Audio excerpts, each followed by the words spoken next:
Hay historias que permanecen ocultas en la penumbra, anécdotas que podrían impedirte el sueño durante varios días.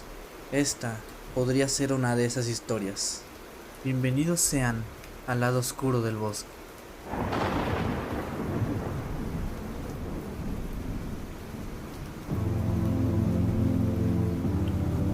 Diego, Roberto y Pablo eran tres amigos de entre 20 y 23 años de edad, quienes compartían un gusto y pasión por la exploración urbana. Se metían en hospitales, escuelas y casas abandonadas. Dicho pasatiempo los hizo adentrarse en el bosque y atravesar una montaña para llegar al olvidado pueblo de Heisenberg, el cual se trataba de un pueblo fantasma que fue abandonado por sus habitantes hace más de 10 años. Y allí estaban los tres, frente a la entrada de Heisenberg, mirando directamente a aquella tétrica ciudad. Pero lo más importante de Heisenberg y la razón por la que habían decidido ir con tanta fascinación e insistencia se encontraba en la orilla del pueblo, y quedaron impactados al acercarse a aquel lugar, observando aquel letrero de metal con letras oxidadas que decía con poca claridad: la feria del séptimo carnaval. Resulta que hace aproximadamente 15 años ocurrió una desgracia en la feria del séptimo carnaval, que se daba una vez por año en el pueblo de Heisenberg.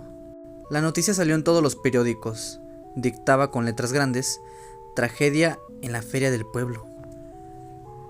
Un sábado 20 de mayo, la feria del séptimo carnaval cambiaría para siempre, con una tragedia relacionada con uno de los juegos mecánicos del lugar.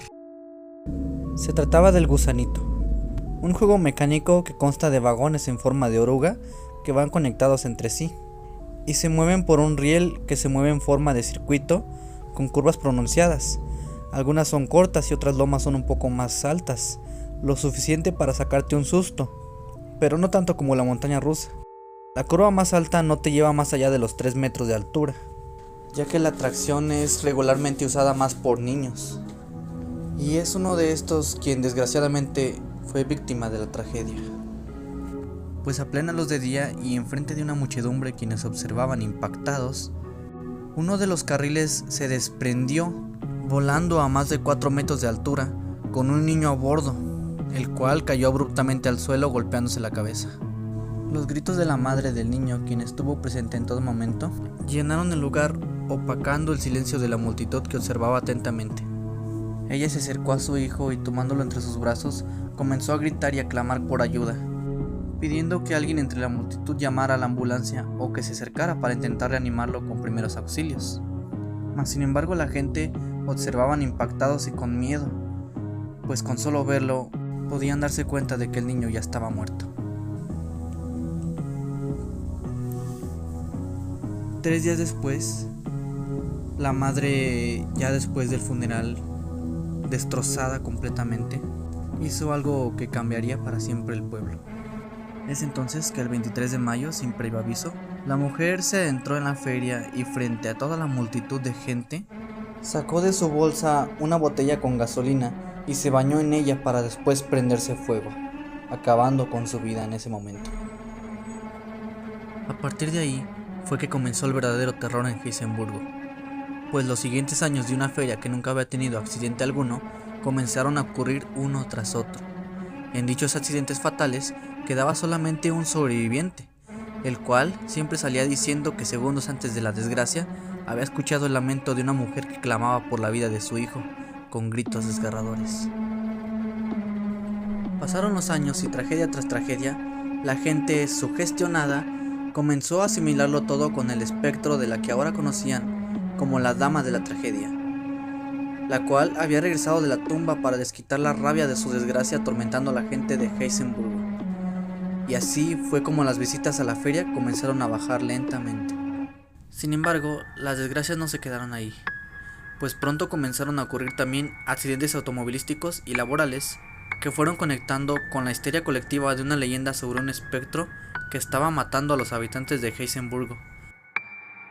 Por esa razón, la gente comenzó a deshabitar el pueblo hasta que quedó completamente abandonado, o por lo menos esa era la historia que se contaba sobre el lugar, y la que conocían nuestros tres protagonistas. Los jóvenes se adentraron en la feria pasando por carpas cubiertas de polvo y puestos enredados en telarañas. Quedaron fascinados con lo impresionantemente grande que era el sitio. Caminaron por un par de minutos hasta que finalmente llegaron al lugar que buscaban, el área de los juegos mecánicos. Quedaron asombrados al ver que todo estaba exactamente en su lugar, aunque claro, con el peso de los años encima. Roberto, quien era el más extrovertido y despreocupado del grupo, se montó sobre uno de los caballitos del carrusel y comenzó a bromear sobre el lugar. Pablo, quien es el más coherente y educado del grupo, comenzó a sermonear a Roberto, mientras Diego solamente se limitaba a observar atentamente el lugar, pues él era el más escéptico y no creía en las leyendas urbanas. Diego miraba atentamente de un lado para otro hasta que se dio cuenta de que había un juego que estaba tapado con una gran lona, y por la forma pudo deducir que se trataba del gusanito. Mientras él andaba en eso, Roberto alzó la voz y le señaló hacia la montaña rusa, que estaba en una esquina, cubierta de polvo y con sus rieles totalmente oxidados. Fue en ese momento que a Roberto se le ocurrió la gran idea de subirse en la montaña rusa, a lo que Pablo protestó que era una idea muy estúpida. Esto generó una leve discusión entre los tres, por lo cual Diego tomó la decisión de lanzar una idea al aire. Hay que encender el juego con el mando que controla la máquina. Si funciona, nos subiremos los tres, y si no, nos iremos de aquí de inmediato.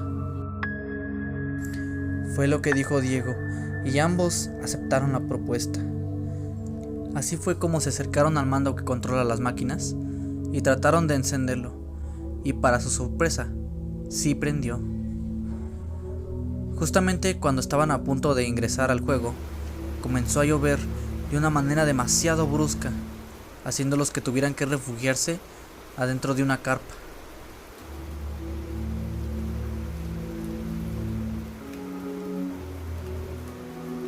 La lluvia comenzó a aumentar cada vez más y más, mientras ellos seguían refugiados en esa carpa, y de un momento para otro comenzaron a escuchar el leve gemido de una mujer que parecía llorar.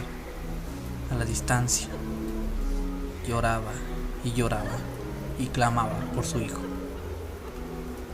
Dicho llanto les provocaba terribles escalofríos, y tras poner un poco más de tensión, Diego se dio cuenta de que aquel llanto provenía debajo de aquel toldo, justo en donde estaba el gusanito. Pablo casi quería llorar, estaba tan asustado que no podía ni siquiera moverse. Mientras tanto, Diego, quien es más escéptico, simplemente pensó que se trataba de alguien que estaba ocultado ahí, llorando. Así que, pensando que se podría tratar de alguien que necesitaba ayuda, comenzó a caminar hacia ese lugar, y sus amigos, aunque bastante asustados, pero lo siguieron de todas maneras. Cuando llegaron, los llantos comenzaron a intensificarse cada vez más y más, hasta que estuvieron ahí de frente a aquella cosa. Entonces Diego comenzó a levantar lentamente la lona para poder acceder a ese lugar. Y ya estando dentro, pudieron ver que sí era alguien, pues ahí dentro había una mujer que estaba sentada de espaldas con un bulto entre sus brazos. Ella lloraba desconsoladamente mientras abrazaba aquel bulto que tenía entre sus brazos. El terror comenzó a invadir a los muchachos de pies a cabeza cuando finalmente Diego le apuntó a aquella mujer con la lámpara, solo para percatarse que el bulto que tenía entre sus brazos era un pequeño esqueleto y que el rostro de la mujer parecía estar totalmente quemado. Era una escena horrible y la mujer seguía llorando y clamando por la vida de su hijo. Al ver esto, Pablo quedó tan impactado y tan asustado que se desmayó, y en un momento de adrenalina, Roberto tomó a Pablo sobre sus hombros y ambos salieron corriendo de ese lugar. Corrían y corrían por la lluvia mientras cada vez se intensificaba más y más, hasta que entonces un estruendo a la lejanía se escuchó, opacando la lluvia a sus espaldas, y Roberto, quien llevaba a Pablo entre sus hombros, cayó abruptamente al suelo, muriendo en ese instante. Pues ese ruido no era más y menos que la detonación de un arma de fuego. Diego volteó hacia atrás y vio a Roberto caer sobre la tierra, soltando a Pablo en el momento. Casi al mismo tiempo, Diego tropezó con una piedra y cayó también. Entonces, ocurrió algo que ninguno de los tres esperaba. Pues de pronto, aparecieron 3 camionetas enormes, y de ellas bajaron varios tipos encapuchados, con armas y blindaje pesado. Entonces, el que parecía ser el líder de aquel grupo se acercó a Diego y le propinó un golpe sobre la cabeza, atontándolo un poco por el impacto. Fue en ese momento que el líder de aquella organización criminal pudo ver las pertenencias que tenía Diego entre sus manos: una linterna, algunas cámaras, un poco de provisiones, y así fue como intuyó que aquellos jóvenes eran exploradores urbanos. ¿Qué hacían aquí, estúpidos mocosos? Ah, son exploradores urbanos.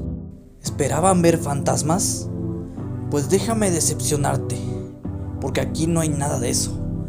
Esas cosas no existen, mocoso. Pues la verdad sobre la leyenda que se dice sobre Heisenburgo es que nosotros fuimos quienes crearon ese mito. Verás, hace 15 años nuestro cártel creció demasiado, y a nuestro jefe de ese entonces se le ocurrió una grandiosa idea para poder ampliar nuestros terrenos. Fue así como comenzó el plan para poder posicionarnos sobre Heisenburgo y utilizarlo para nuestras operaciones delictivas. El 20 de mayo ocurrió una tragedia en uno de los juegos mecánicos, y a partir de ahí comenzamos a utilizar eso para poder crear rumores entre la gente sobre un mito de un fantasma que estaba persiguiendo a los pueblerinos de Heisenburgo. Nosotros le pagábamos a los trabajadores de la feria para que alteraran sus máquinas y provocaran estos accidentes. Luego le pagábamos a los sobrevivientes para que dijeran que vieron un fantasma o que escucharon algún lamento, esto para alimentar el mito. Poco a poco la gente comenzó a abandonar este pueblo. Diego estaba completamente sorprendido y asustado por lo que había escuchado. No era real la historia que le habían contado, eso lo tenía bien en claro, pero el giro de la historia de cómo fue que el pueblo se quedó abandonado fue algo que no se esperaba. Sin embargo, pese a lo escéptico que era, aún había algo que no le quedaba en claro, y aunque al principio tenía miedo de preguntar, al final terminó haciéndolo. Si nada de esto es real, entonces, ¿qué fue lo que vimos mis amigos y yo allá en aquel lugar, debajo de aquel gran toldo, justo donde está el gusanito? ¿Qué fue lo que vimos? El hombre asimiló la pregunta unos segundos y después lo miró fijamente. ¿De qué estás hablando, muchacho? Ahí no hay nada. Deberías dejar de ver tantas películas de terror. Ahora, para que se te quite, te voy a llevar a ese lugar. Sin previo aviso, aquel hombre tomó al muchacho de la camiseta y lo arrastró hasta el lugar, mientras este se movía de manera escandalosa para zafarse y gritaba a todo pulmón. La lluvia siguió intensificándose cada vez más y más.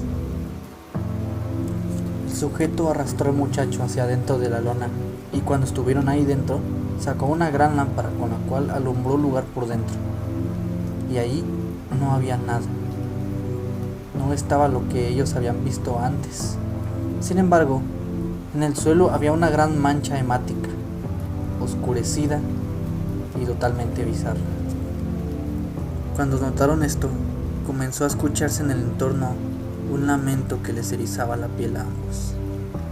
Aquel hombre asustado comenzó a alumbrar su lámpara hacia todas direcciones, hasta que finalmente cruzó la vista con una mujer que en una esquina estaba parada mirándolo fijamente. Y entonces, justo en ese momento, la lluvia cesó de golpe y el silencio invadió el lugar. Fue justo en ese momento cuando el espectro miró directamente al hombre, con una rabia y con una furia que provocó que el hombre se paralizara por completo. De pronto, la lluvia regresó en sí. Al mismo tiempo, un rayo cayó sobre el lugar, cual impactó sobre el gusanito, haciendo que la estructura se comenzara a caer alrededor de ellos enterrándolos en ese lugar.